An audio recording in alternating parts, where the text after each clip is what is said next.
Baik, kita sudah masuk ke dalam pelajaran 18, yaitu aori 1 dan future pasif indikatif. Nah, beberapa kosakata, kalau saudara lihat di sini, sekali lagi kita bisa melihat adanya ciri khusus dari aorist dan future pasif, yaitu munculnya huruf theta di tengah ya. Huruf theta di tengah ini menandai bahwa kata itu adalah sebuah kata kerja pasif.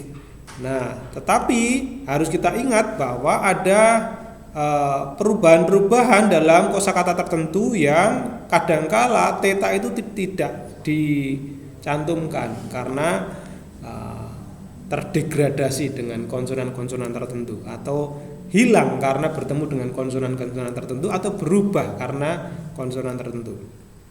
Nah, akhirannya kalau kita perhatikan di sini, akhiran aorist memiliki akhiran aorist pasif tersendiri, berbeda dengan aorist aktif dan medial.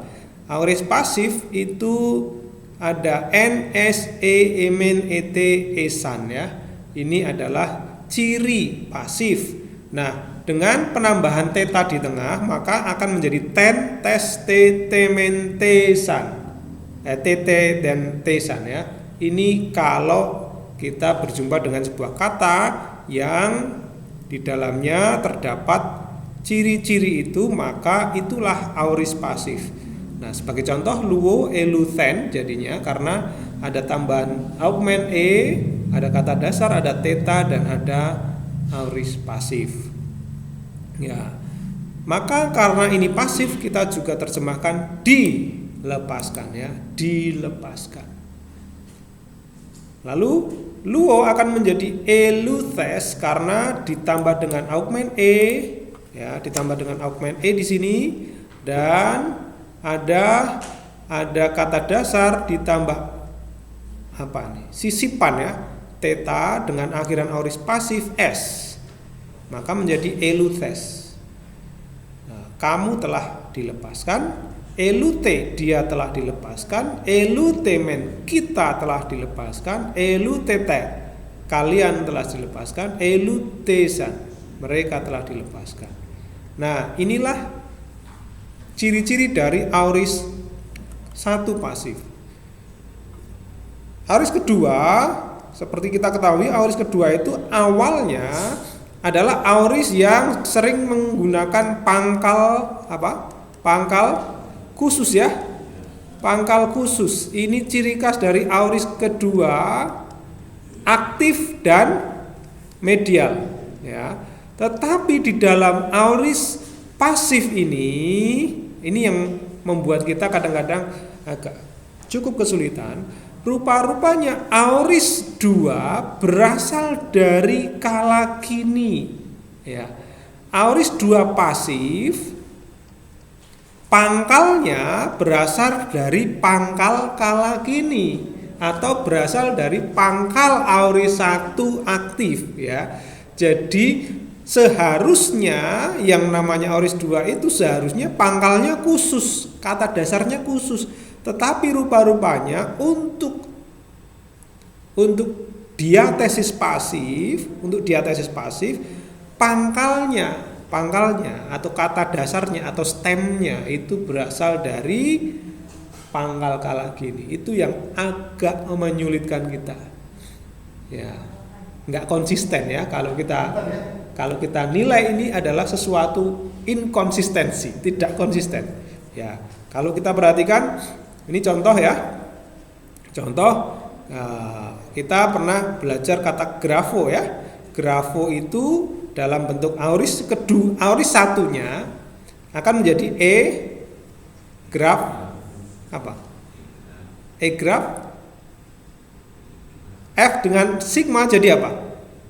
C ya, dengan akhiran aorist 1 graf sa ya, bukan grafon ya, bukan grafon karena ini aorist 1, tetapi ternyata dalam bentuk pasif dia akan menjadi aorist kedua. Nah, ini dia.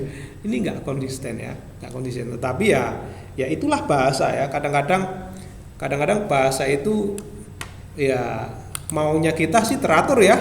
Maunya kita teratur supaya kita mudah memahami, tetapi kadangkala kita bertemu dengan pengecualian tadi ya, pengecualian Dan salah satunya adalah ini, perubahan aorist kedua di mana terdapat augmen E, kata dasar aorist 2, akhiran pasif, aorist pasif. Ya, aorist pasif, akhiran aorist kedua berbeda dengan akhiran aorist 2 aktif ya. Kalau aorist pasif itu sama dengan akhiran aorist 1 ya, pasif. Jadi nggak ada bedanya, yaitu N, S, E, Mn dan Et dan Esan. Jadi sama. Sedangkan yang aorist 1 dan aorist 2 aktif ya dan medial ini beda ya. Masih ingat nggak akhiran aorist 1 aktif dan medial? Aorist 1 itu ya apa saja? A, As, N, Amen. Nah, gini ya. Begini. Medialnya juga sama. Tapi bentuk aorist 2-nya aktif medial itu beda. Ya, beda. Kalau yang aorist 2 akhirannya apa? Ikut imperfect ya, on, S, ini ya. On, S, E, Omen, Et. Nah, ya ini ya. Ini bedanya yang aktif dan medial. Bedanya aktif dan medial. Tapi untuk bentuk pasif, yang bentuk pasif antara aorist 1 dengan aorist 2 ini akhirannya sama. Ya, aorist 1 dengan aorist 2 akhirannya sama. Pasif aorist 1 dan aorist 2 itu sama. Ya. Benar ya? Nah, jadi kadang-kadang kita sulit membedakan mana aorist 1, mana aorist 2. Yang pasif ya. Nah, sebagai pembelajar pemula ya, kita memang dibuat sulit ya untuk menentukan aorist 1 dan aorist 2 karena ya tadi inkonsistensi tadi. Karena ketidakkonsistenan. Nah, ya toh? Nah, tetapi sekarang setidaknya kita tahu bahwa minimal kita tahu ternyata kata grafo itu bisa menjadi aorist 2 pasif ya. Nah, ciri-cirinya apa? Ciri-cirinya tidak ada T di sini, tidak hadir T. Itu bedanya dengan aorist 1. Ya. Bedanya dengan aorist 1 tidak ada T. Kalau aorist 1 ada T, tapi kalau aorist 2 tidak ada T. Jadi egrafen, egrafes, egrafe, egrafemen, egrafete, egrafesa. Ini saya hanya mengulang saja ya, karena ini penting sekali. Kemudian kita penjelasannya sudah ada di dalam diktat ini ya. Aorist pasif suatu kata kerja tidak dapat ditentukan berdasarkan aorist aktifnya. Nah ini ya, sejumlah kata kerja memiliki aorist pertama aktif dan aorist kedua pasif. Ini contohnya grafo. Sebaliknya, sejumlah kata kerja memiliki aorist kedua aktif dan aorist pertama pasif. Contohnya leipo. Leipo itu aorist kedua, ya, leipo. Tetapi dalam bentuk aorist pertamanya, dalam bentuk aorist pasifnya akan menggunakan kala gini. Nah ini ya. Nah perubahan-perubahannya kemarin sudah kita pelajari, di mana kalau kita bertemu dengan nun maka akan hilang nunnya itu sebelum theta. Krino menjadi ekriten, harusnya ekrinten, tapi n-nya hilang, nunnya hilang. Nah, ya, jadi nun kalah dengan theta. Lalu lambda dengan rho dipertahankan sebelum t. Angelo menjadi engelten. Kenapa e menggunakan eta? Karena vokal, betul ya. Karena vokal bertemu dengan augmen maka menjadi eta, yaitu vokal panjang. Jadi lambda dipertahankan. Nah, lalu ada mu itu akan menyisipkan e. Wah ini Nemo jadi enemethen. Ada eta di tengah di sini karena diawali dengan mu. Wow, ini agak perlu diperhatikan ya. Kadang-kadang kita repot menentukan kata dasarnya. Ini kata dasarnya apa ya? Begitu ya. Ini kata dasarnya apa?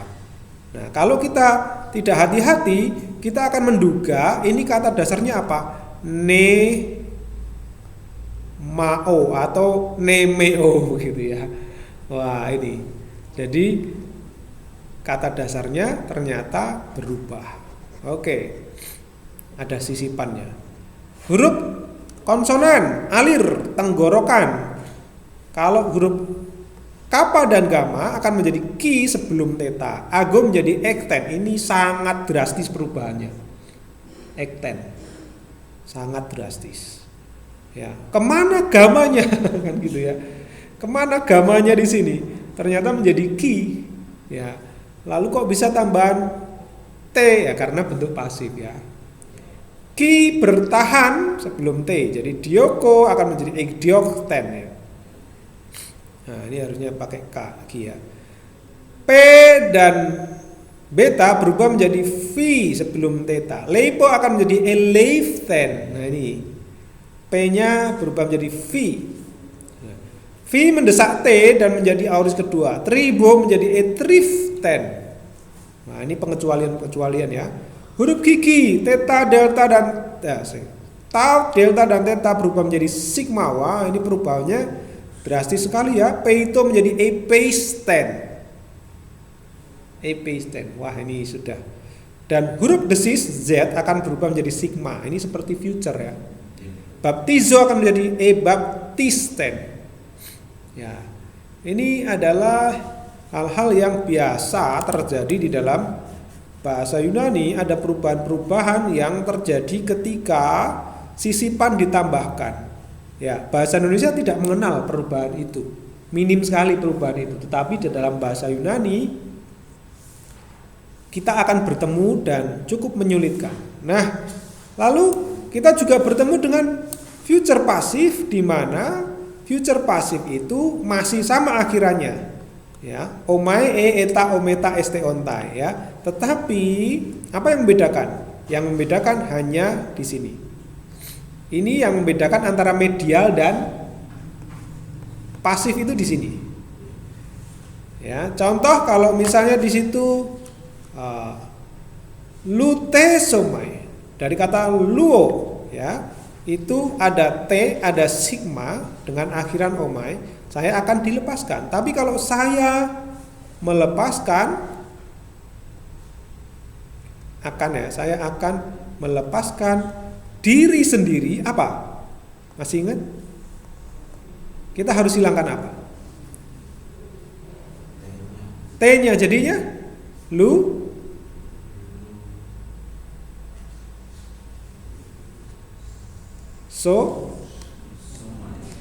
lusomai. Ya, lusomai. Mari, mungkin terlalu besar. Lusomai.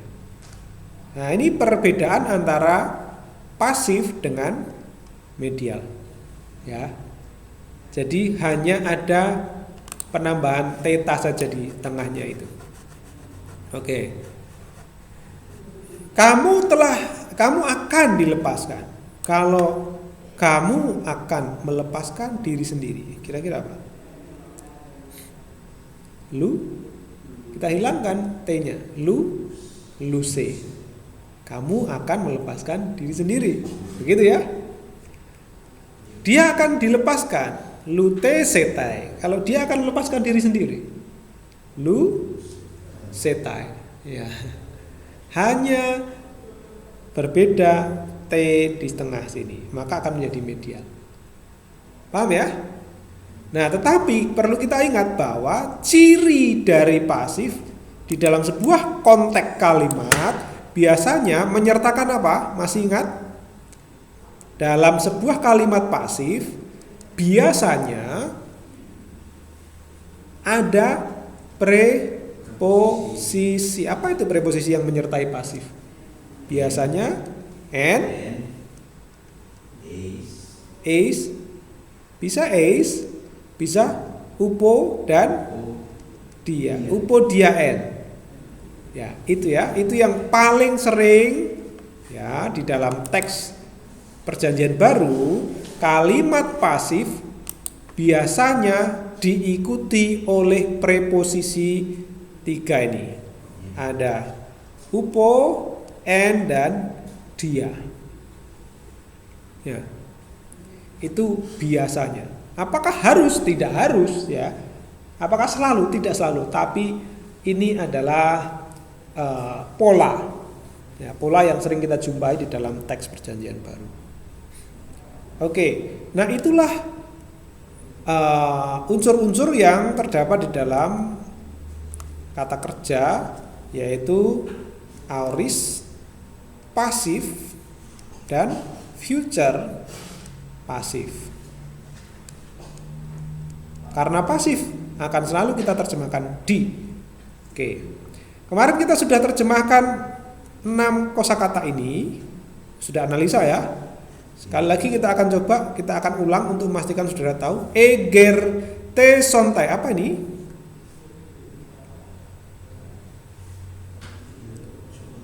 Apa?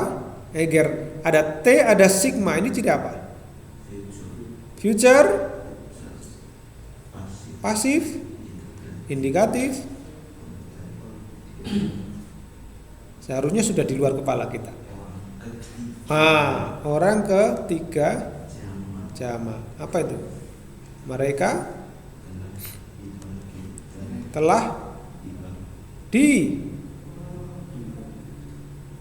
dibangkitkan. Oke. Telah dibangkitkan. Perhatikan, kalau saya sedang bangkit, apa kata dasarnya? Egero. Ya, egero.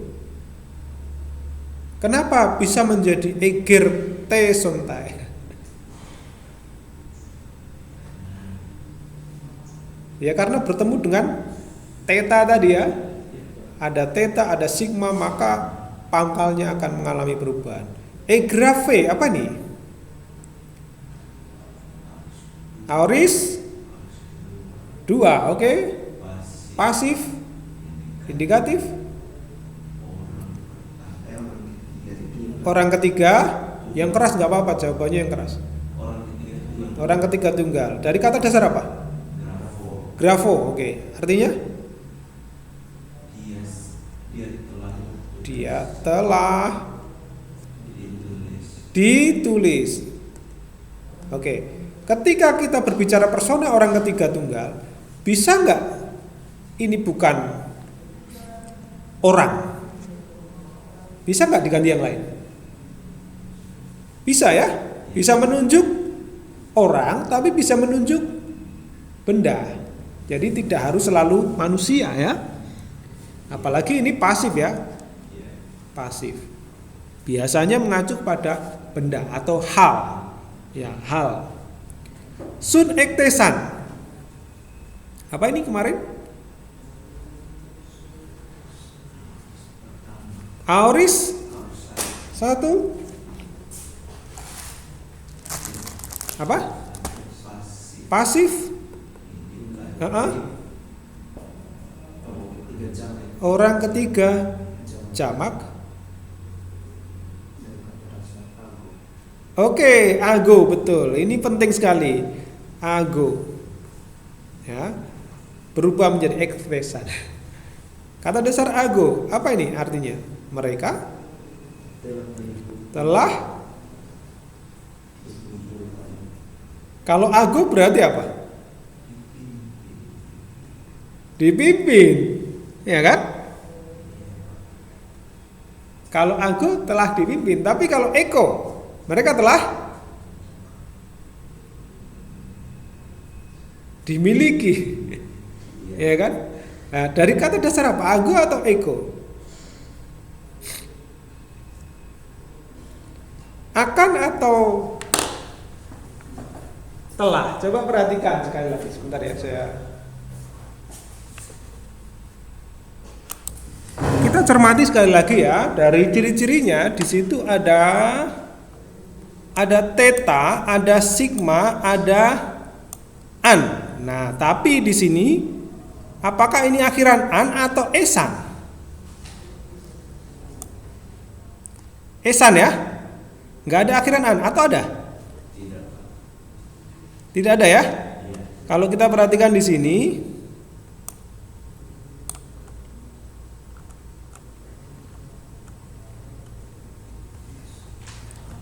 akhirannya adalah esan. Nah ini esan. Berarti itu merupakan ciri-ciri dari ada theta dan ada aorist pasif ya, aorist 1 pasif. Oke. Ektesan. Kalau itu ago, berarti mereka telah dipimpin. Tapi kalau itu eko, bisa nggak eko? Sunago, sunago. Kalau misalnya itu dari sunago, sunago itu apa? Dikumpulkan ya, sunago. Bisa nggak sunago? Ya bisa ya, itu sunago. Itu dari kata dasar sunago. Mereka telah dikumpulkan. Ya, dikumpulkan. Karena ini sun, ada sunago. Ya. Kalau ago sendiri memimpin, tapi kalau sunago itu dikumpulkan. Mungkin seperti itu yang. Oke. Esotesan apa itu? Aorist pasif, indikatif.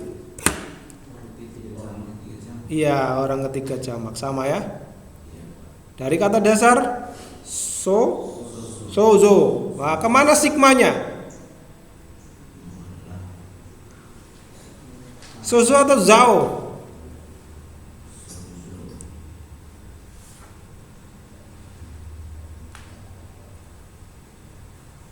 Menjadi esotesan. Ini jadi aorist kedua ya, aorist kedua pasif itu. Nah, bentuknya berubah. Esotesan. Oh, bukan aorist kedua, aorist 1 ya. Aorist 1 pasif indikatif artinya apa? Mereka telah diselamatkan. Genetesan. Apa itu? Aorist pasif? Artinya mereka telah dijadikan. Oke. Dari kata dasar apa? Ginomai ya. Ginomai. Atau genao, dilahirkan bisa juga. Genao. Genao. Kita nanti lihat konteksnya ya. Oke. Nomor 1 kita akan coba untuk menerjemahkan. Silakan dibaca Pak Tefri. 1. Edi daxtete upoton apostolon tu kuliu. Ya. Daxtete tadi sudah kita terjemahkan, sudah kita analisa. Saya telah diajar oleh rasul-rasul milik Tuhan itu. Oke, perhatikan di situ, saudara bisa mendapati adanya ciri-ciri pasif dengan munculnya apa? Munculnya preposisi ya, munculnya preposisi. Jadi kita bisa terjemahkan itu, saya telah diajar oleh rasul Tuhan itu. Oke. Kalian Pak. Hah? Kalian. Ya. Apakah berbeda dengan yang di sini? Oke, oh sorry ini ya. Oh Oh ya, bukan saya. Sorry, saya salah ketik tadi. Kalian telah diajar oleh. Oke, begini ya. Jadi perhatikan di sini seperti yang saya sampaikan tadi, inilah ciri-ciri salah satu penanda atau pemerkuat. Diperkuat oleh preposisi. Ya, kalau pasif itu biasanya diperkuat oleh preposisi upo dan dia dan and atau is, ya bisa juga. Ya. Kita mau lihat juga nomor 2. Apakah ada penanda itu? Nomor 2 silakan Pak Justus dibaca. Ene te gemera oine proi eger te sontai ento logo tuteo. Oke.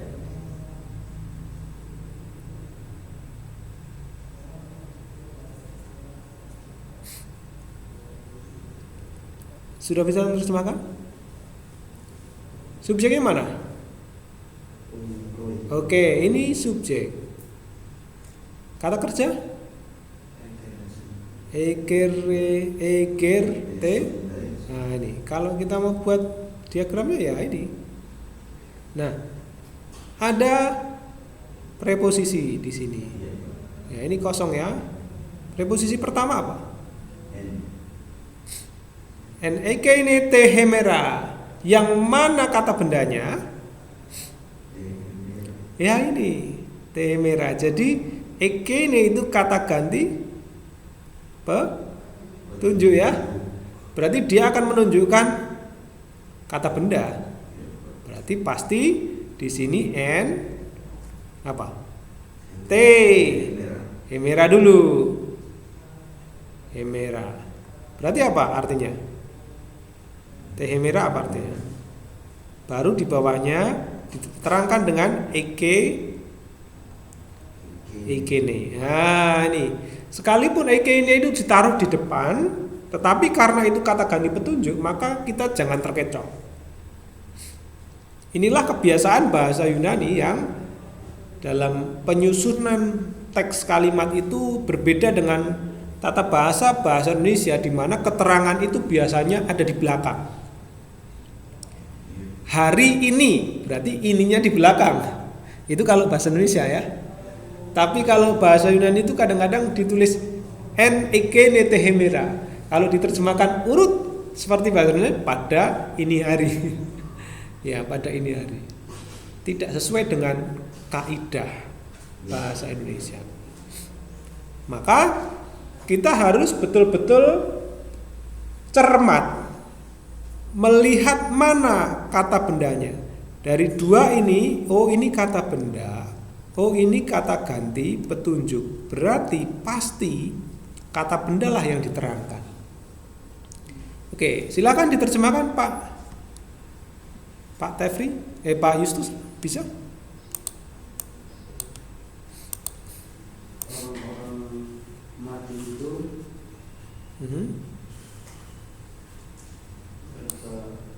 telah dibangkitkan di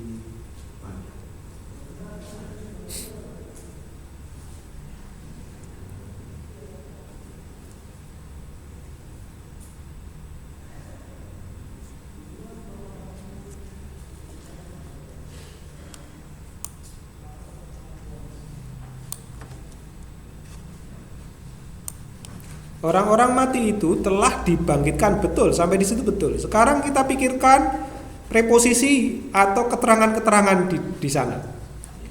Ya. Keterangan yang pertama ada keterangan waktu, ya, menggunakan preposisi n. Seperti yang saya katakan tadi, pasif biasanya diikuti preposisi. Di sini ada dua preposisi n. N yang pertama, kalau saudara perhatikan, mengikuti keterangan waktu, karena di sini hari itu. Jadi pasti kita akan terjemahkan n di sini menjadi apa? Pada. Nggak mungkin dengan, ya kan? Sekalipun n bisa diterjemahkan dengan, tetapi karena yang diikuti itu adalah kata hari, ya, hari itu, pasti n akan kita terjemahkan pada. Mengerti ya? Sekarang kita perhatikan N yang kedua menerangkan kata benda apa kira-kira? Logo tuteu. Logo tuteu. Dua-duanya kata benda. Ya. Tapi perhatikan di sini ini datif, ini genetif. Genetif menjelaskan kata benda ya. Oke, berarti tidak seperti ini. Oh, yang depan menerangkan yang belakang. Ini bukan yang depan menerangkan belakang, tapi yang belakang menerangkan yang depan. Karena ini genetif. Ya. Jadi apa itu? Logo tuteu. Firman Allah itu. Ya. Firman Allah itu. Nah, pertanyaannya, apa yang harus kita pilih untuk menerjemahkan ini? Pada atau dengan atau dalam? Dengan. Ya. Karena ini kata dasar atau kata bendanya adalah firman Allah, maka ini menjadi keterangan sarana. Ya. Nah, yang paling tepat menerjemahkan N dengan kata dengan. Itulah cara memilih terjemahan berdasarkan konteks. Ya, berdasarkan konteks kita tidak serta-merta menerjemahkan N itu sesuka hati. Saya nggak suka Pak, yang kedua ini dengan, saya maunya dalam atau pada firman Allah. Lalu sini saya nggak suka Pak, ini pada, saya maunya dengan hari itu. Ya, itu namanya tidak mempertimbangkan konteks ya, tidak mempertimbangkan konteks.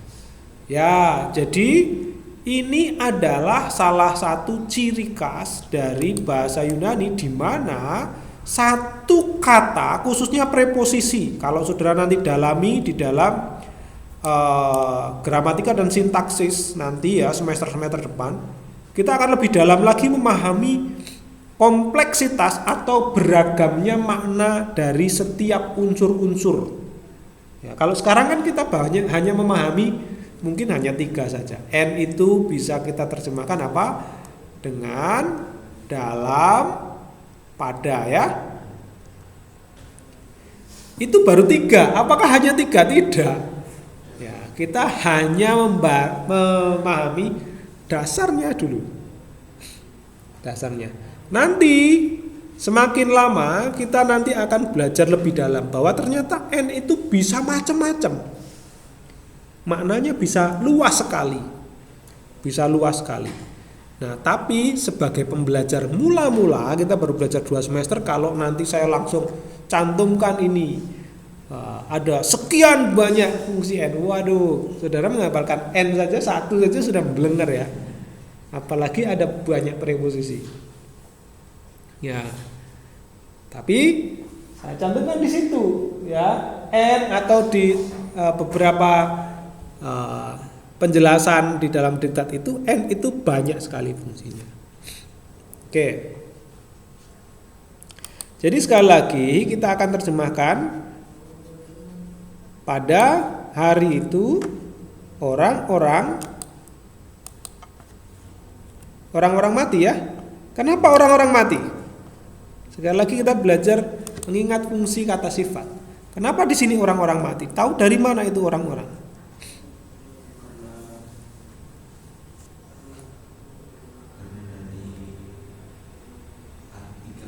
Betul. Dari ciri-cirinya kata sifat ini berdiri sendiri ya. Berdiri sendiri dan berartikel. Ketika kita berjemu dengan kata sifat yang berdiri sendiri dan berartikel, maka fungsinya sebagai apa? Substantifal atau substantif ya. Substantif. Artinya pengganti subjek atau objek. Ya, maka supaya itu menjadi kata benda, pengganti kata benda, maka kita harus menambahkan orang. Ya, tergantung apakah jamak atau tunggal. Kalau jamak ya orang-orang, begitu ya. Maka di sini bukan mati-mati. Ya, kalau kita terjemahkan pada hari itu mati-mati dibangkitkan. Nah, enggak pas ya. Maka disitulah orang-orang mati. Nah, jadi secara tidak langsung kita mengingat bab-bab sebelumnya.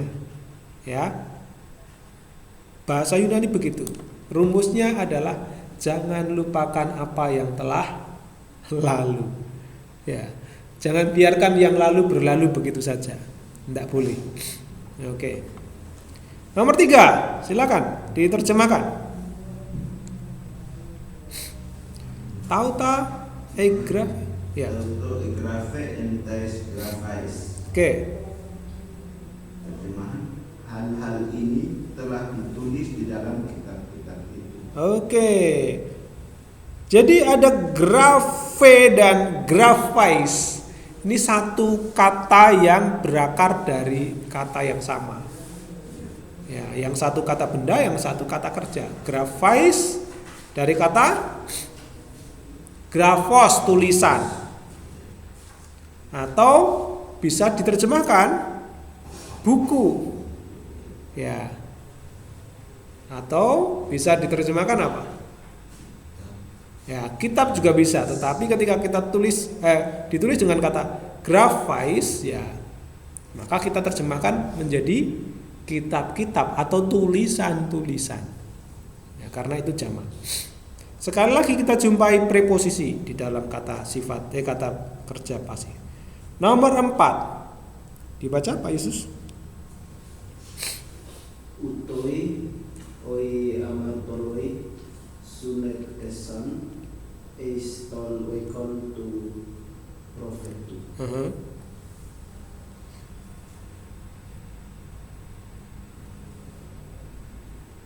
Silakan diterjemahkan. Dicoba saja.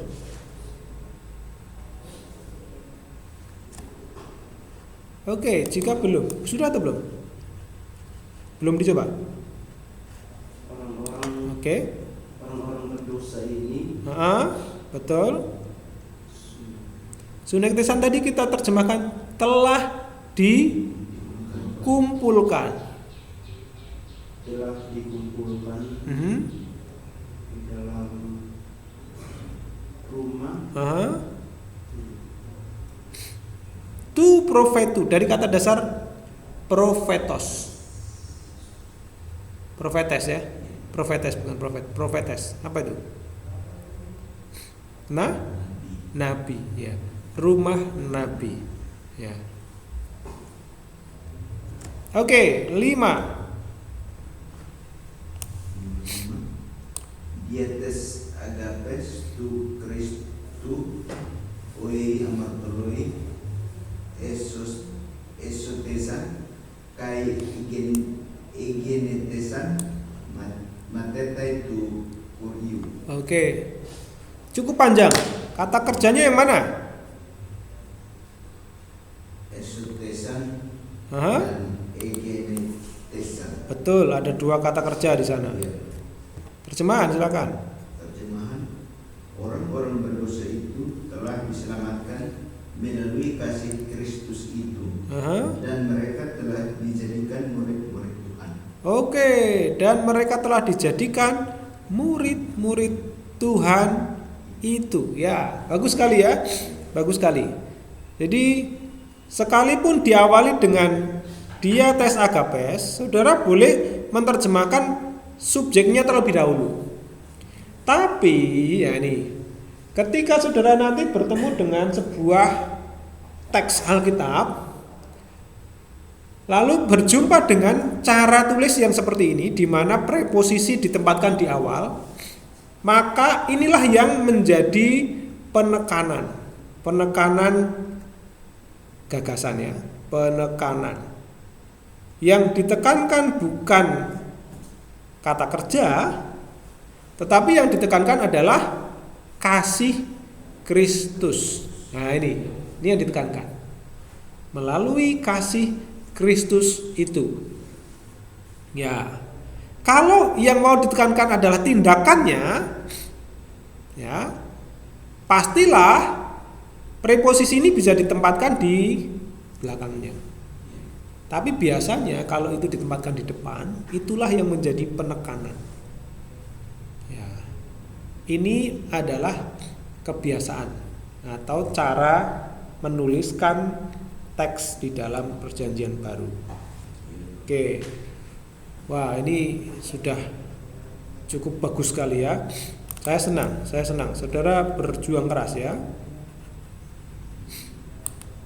Oke.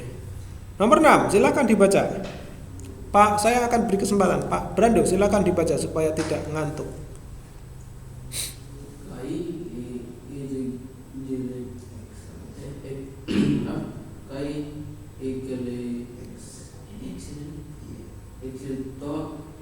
Ya.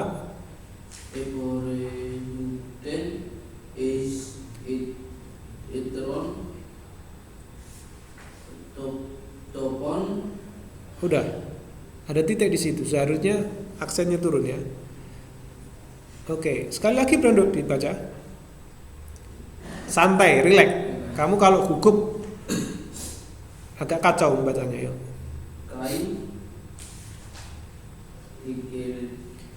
Ini Exelton.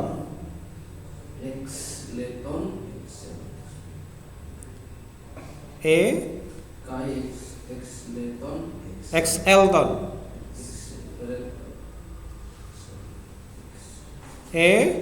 Terus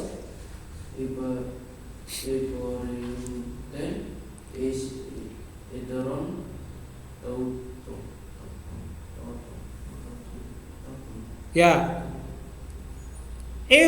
dibaca, bisa dibaca if seperti ini, seperti ada v di sini, atau bisa dibaca oif. Jadi eporeite atau eporifte, seperti itu ya. Apakah saudara membaca dengan model modern atau Erasmian ya? Ada dua model pembacaan ya. Ada dua model pembacaan modern dan Erasmian. Ya. Eporifte is eteron topon. Ya, seperti itu. Apa terjemahannya Pak Justus? Pak Tefri sudah? Oke, perhatikan di sini ada dua kata kerja atau satu kata kerja. Oke, yang kita tahu ada di sini ada eporifte. Oke ya. Ini adalah kata kerja yang pasti saudara masih bingung yang ini. Betul ya? Nah, kenapa kok saya taruh di sini sesuatu yang membingungkan? Ya, supaya saudara menerka-nerka. Saya harus mencantumkan sesuatu yang belum pernah kita pelajari supaya saudara itu jeli. Pak, ini saya belum tahu ini. Ini berbeda dari yang sudah saya pelajari. Begitu ya? Tidak apa-apa. Tidak apa-apa. Jadi kadang-kadang kita harus bertemu hal asing supaya kita itu peka. Tidak menyamakan hal asing dengan apa yang sudah pernah kita pelajari. Jadi kita belum pernah melihat ada kata kerja yang berakhir dengan on, menggunakan omega dan nun di sini ya, nu. Ya. Nah, ini nanti akan kita pelajari di bab 21. Ini yang disebut sebagai anak kalimat atau partisip. Saya akan memberikan penjelasan nanti, tetapi sementara kita akan terjemahkan sesudah pergi atau keluar. Sesudah keluar. Oke. Penjelasannya nanti di bab 1. Tetapi setidaknya saudara akan berpenasaran ya, loh Pak, ini saya belum pernah baca ini. Ini menjadi keterangan waktu. Eporite tadi apa? Dia telah pergi is eteron topon kepada eteron dari kata eteros apa itu? Yang lain ya. Yang lain ini kata sifat. Topon tempat. Berarti sudah dan sesudah keluar, dia dari mana dia? Ini eporete ya, orang ketiga. Dia telah pergi ke atau menuju, bisa juga menuju ya, tempat yang lain. Dia telah pergi menuju tempat yang lain.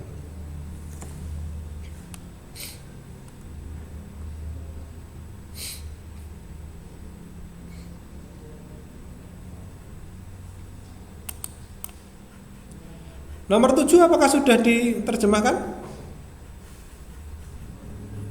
Oke. Ada beberapa hal yang memang saya cantumkan di sini dari teks ya. Saya masuk ke dalam contoh teks Alkitab ya, supaya kita ya setidaknya mencicipi ya, mulai mencicipi apa yang ada di dalam teks Alkitab ya. Kita masuk di situ dari contoh Yohanes 3 ayat 3. Ya, silakan dibaca Pak Brando. Dibaca saja. Amen lego Soy. Ian mentis geneto nete Anoten. anote donatai idi Ten.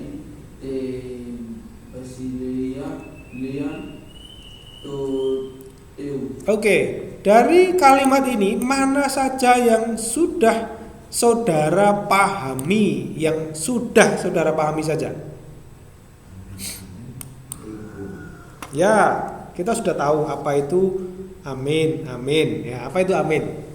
Sama seperti kita berbicara kalau berdoa, ada amin. Ya, apa artinya amin? Ya, bisa sungguh benar atau sungguh-sungguh atau benar demikian ya, benar demikian atau benarlah demikian. Ada dua kali kata amin, amin legosoi. Berarti artinya apa?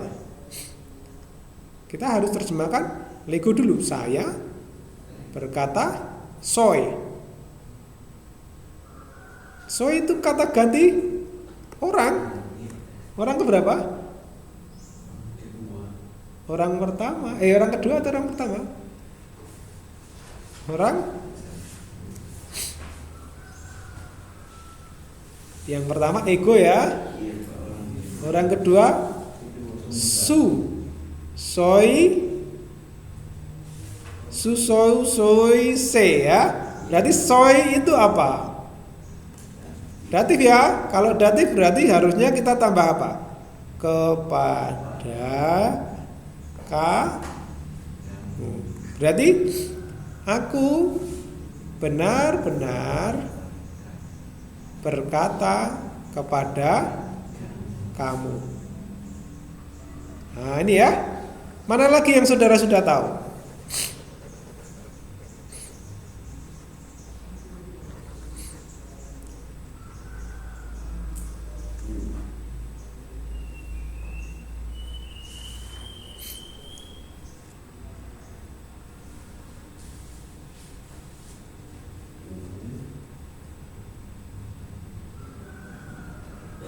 Ini genete.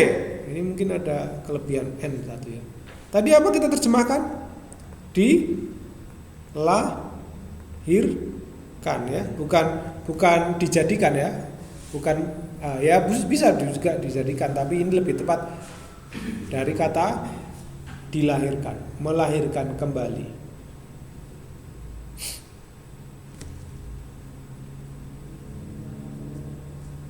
Anoten lagi. Nah ada ean. Apakah saudara tahu ean apa artinya? Jika. Me kita sudah tahu apa itu? Tidak. Ya. Tis. Nah ini kita sudah pernah pelajari ini. Apa itu? Seseorang. Ya. Tis seseorang. Ya. Jika seseorang tidak dilahirkan lagi atau kembali, anoten, Udunatai. Kita sudah pernah belajar dunatai, idein. Dunatai dari kata dunamis. Dunamis, apa itu? Tidak mampu. Ya. Dia tidak mampu. Idein. Ini bentuknya apa kalau ein ini? Infinitif ya. Untuk. Idon melihat Basilian kerajaan Tuteu Allah itu. Ini dia ya. Jadi aku berkata sungguh-sungguh kepadamu, sungguh-sungguh aku berkata kepadamu, atau aku berkata benar-benar kepadamu, jika seseorang tidak dilahirkan kembali, anoten ya, dia dunatai, udunatai, sering kita nyanyikan ya. Ya.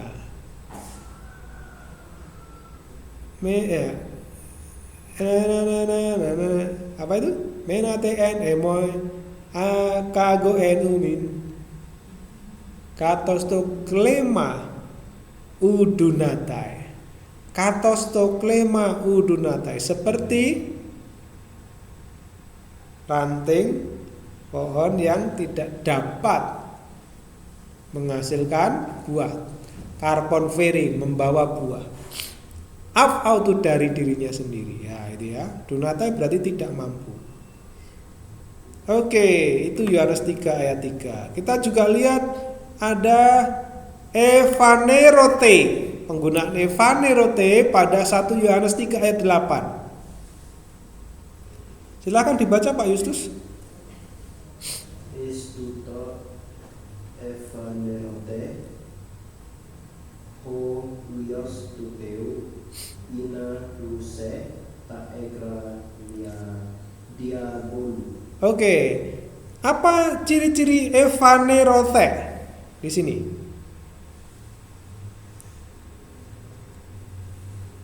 Apakah ini adalah ciri-ciri pasif?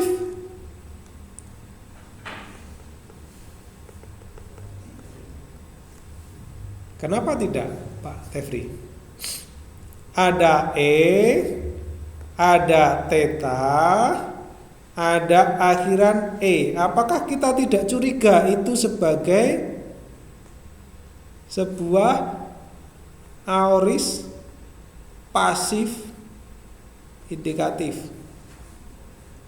Kalau kita curigai T dengan itu tambahan, tinggal apa? Vanero. Apa itu vanero?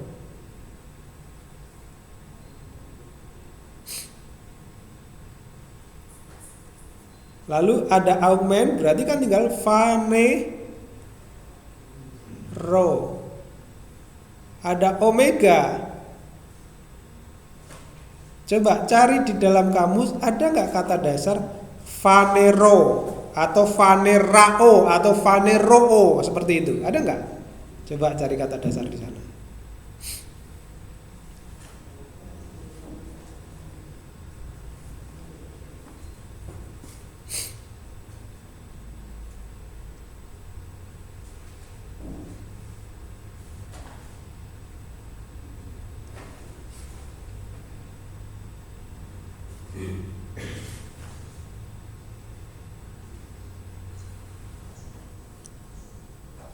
Vanero, apa itu vanero? Ada ya? Vaneros, Pak. Vaneros? Coba cari lagi. Menyatakan. Menyatakan ya. Dari kata dasar apa? Vanero. Ada ya? Ya. Kalau itu bentuknya pasif menjadi apa? Dinyatakan. Nah, begitu ya. Kenapa pasif? Karena ada augment ada kata dasar, ada theta, ada eta. Orang keberapa? Orang ketiga tunggal kan? Iya. Subjeknya yang mana? Di sini ada ho huios tuteu. Berarti apa? Anak Allah itu telah dinyatakan. Nah, ini ya. Berarti anak Allah itu telah dinyatakan estuto. Ini preposisinya di depan, jangan dilupakan ya. Melalui atau di dalamnya hal itu ya. Hal itu. Di dalam hal itu anak Allah telah dinyatakan ina atau hina, ini harusnya ada tanda nafasnya, aksen. Hina luse. Nah, kita belum tahu ini. Yang kita tahu apa? Luo. Kalau kita lihat di sini luse, kita taunya ada sigma. Oh, jangan-jangan ini future. Oh, jangan-jangan ini aorist. Ini bukan future, ini bukan aorist, tapi ini namanya subjuntif. Apa itu subjuntif? Kita belum pelajari sampai sana. Ya, ini modus namanya. Kita baru belajar modusnya indikatif dan infinitif ya. Kita belum sampai ke subjuntif. Ya, ini modus yang menyatakan hasil atau tujuan. Maka di sini ada supaya melepaskan atau melenyapkan atau menghilangkan, melepaskan. Egra, kita tahu egra dari kata erga, bukan egra, ergon. Apa itu? Perbuatan diabolos. Apa itu diabolos? Wah, ini diabolos, ini musuh kita nih ya, diabolos ini. Masa kita nggak tahu musuh kita? Diabolos apa diabolos?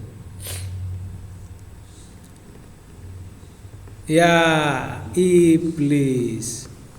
Diabolos dan satanos itu iblis ya, setan ya. Diabolos milik iblis ya. Jadi pekerjaan milik iblis. Oke, jadi anak Allah dinyatakan supaya melepaskan atau supaya menghilangkan, melenyapkan pekerjaan-pekerjaan milik iblis. Oke. 9. Ada salah satu penggunaan dari mana nih? Nah, ini ya. Akolu tesai. Ada theta dan ada sigma, ada akhiran I. Apakah ini ciri-ciri dari aorist? Apakah ada aorist yang menggunakan akhiran I di sana?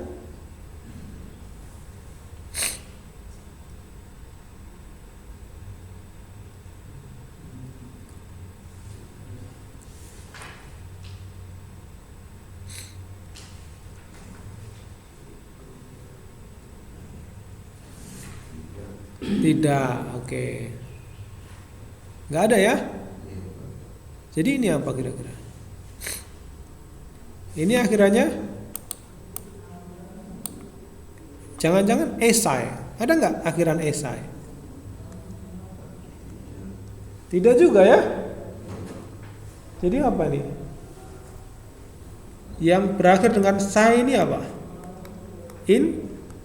Infinitif. Wah, ini ya.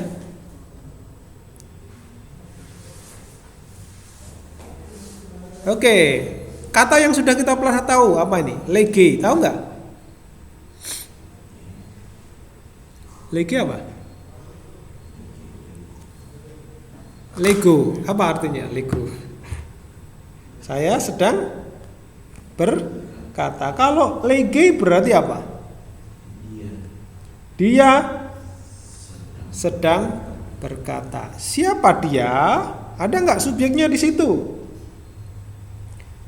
Ada nggak yang menggunakan kasus nominatif? Ada nggak?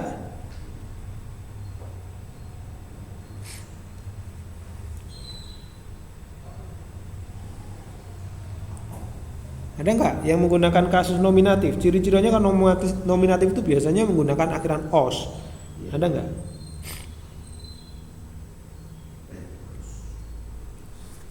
Petros. Tapi ada nama ya, Simon Petros. Ini. Simon Petros. Ya, ini ya. Ini kata yang menunjukkan nama. Ini kata yang menjadi subjek dari sini. Simon Petrus berkata kepadanya, Kurie. Dari kata kurios apa itu? Tuhan. Pu upages. Pu itu kata apa? Masih ingat? Ini kata tanya. Nah, ini kita belum pernah belajar ya. Upages. Dari kata upago. Upo dan ago. Akhirat eis. Wah, jadi upages. Artinya, kemana engkau upago pergi? Apa krite Yesus? Yesus menjawab, Opu upago, kemana aku pergi? Udunasai. Ya, ini tadi kata dunatai tadi. Engkau tidak dapat untuk mengikuti nun sekarang ya. Sekarang engkau tidak dapat mengikuti aku. Nah, itu dia. Ini ada contoh dari teks Alkitab ya. Mungkin ada beberapa yang saudara lupa karena ini sudah sangat lama, yaitu infinitif ya. Infinitif itu selalu berakhir dengan ya ini ya. Dunasai ya. Dan ini ya. Ini. Oke. Oh, ini lambat sekarang.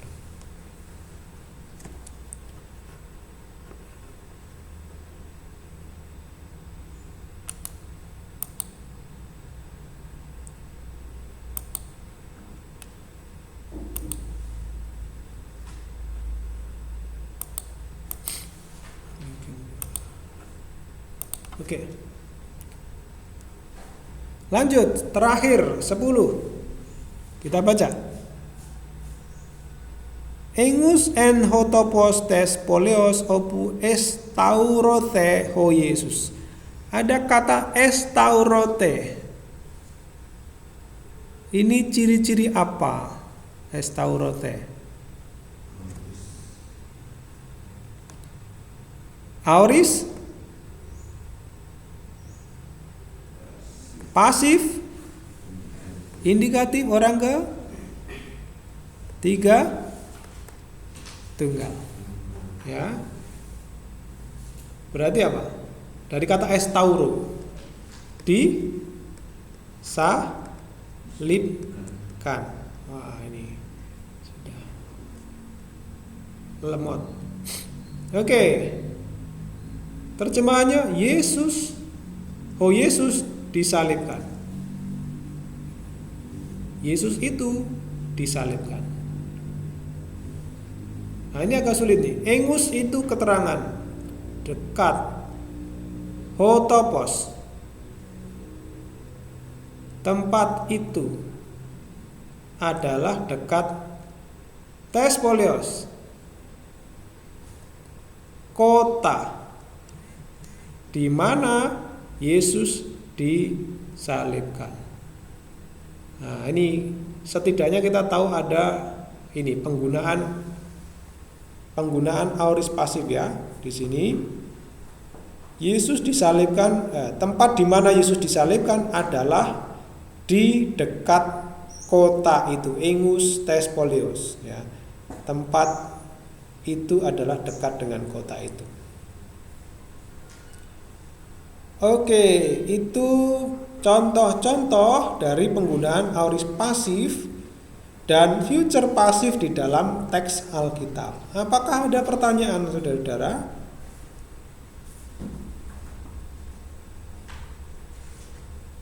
Jika tidak ada, besok akan kita lanjutkan di bab yang ke 19 ya. Silahkan saudara baca dulu bab yang ke 19, yaitu mengenai kata benda deklinasi ketiga. Wah, ini sudah berkembang lagi ya. Kita sudah belajar deklinasi 1, deklinasi 2, besok kita akan masuk deklinasi ke 3. Oke, selamat pagi.